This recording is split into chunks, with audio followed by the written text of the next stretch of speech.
बिहार में विधानसभा चुनाव का शोरगुल चरम सीमा पर है। राष्ट्रीय जनता दल नेतृत्व कर रही है महागठबंधन का, तो वहीं बिहार की तर्ज पर जेडीयू नीतीश कुमार की अगुवाई में एनडीए गठबंधन में एक प्रमुख दल है।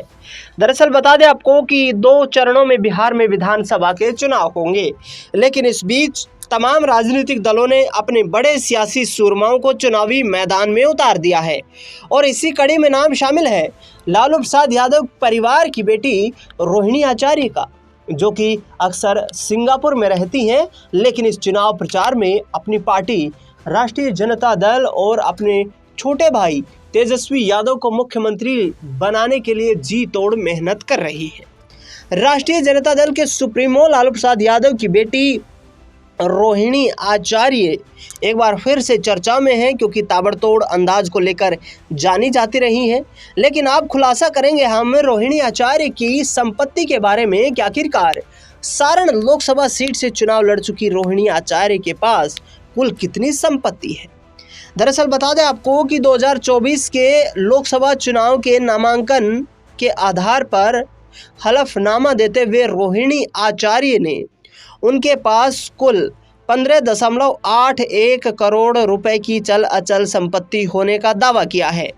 रोहिणी आचार्य ने उस घोषणा पत्र में बताया है कि उनके पास 2.99 करोड़ रुपए की चल संपत्ति है, 12.82 करोड़ रुपए की अचल संपत्ति है। वहीं उनके पति के पास 19.86 करोड़ रुपए की अचल और चल संपत्ति मौजूद है। 6.92 करोड़ रुपए की अचल संपत्ति और 12.94 करोड़ रुपए की चल संपत्ति का भी ब्यौरा यहां पर दिया गया है। रोहिणी के पास 20 लाख रुपए कैश बताया गया है, जबकि उनके पति के पास करीब 10 लाख रुपए कैश बताया गया है। इतना ही नहीं, राष्ट्रीय जनता दल की नेत्री रोहिणी आचार्य के पास 5 बैंक खाते और 29.70 लाख रुपए के सोने के आभूषण और 3.85 लाख रुपए के चांदी के आभूषण भी शामिल हैं। उनके पति के पास 7 बैंक खाते हैं और जिसमें 23.40 लाख रुपए और सोने के आभूषणों के साथ साथ 2.80 लाख रुपए के चांदी के आभूषण भी मौजूद हैं। बता दें आपको कि रोहिणी ने अपना पता कौटिल्य नगर एमपीएमएलए कॉलोनी पटना बताया है।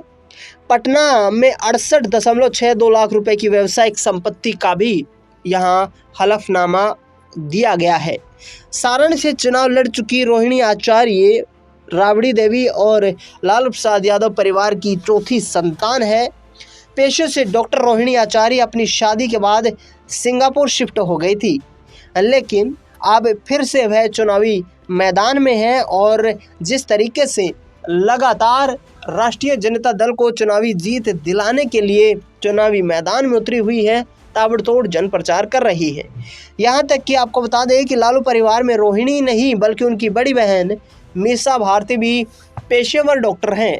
वहीं तेजस्वी यादव और तेज प्रताप यादव राजनेता के रूप में लालू परिवार की विरासत को आगे बढ़ा रहे हैं।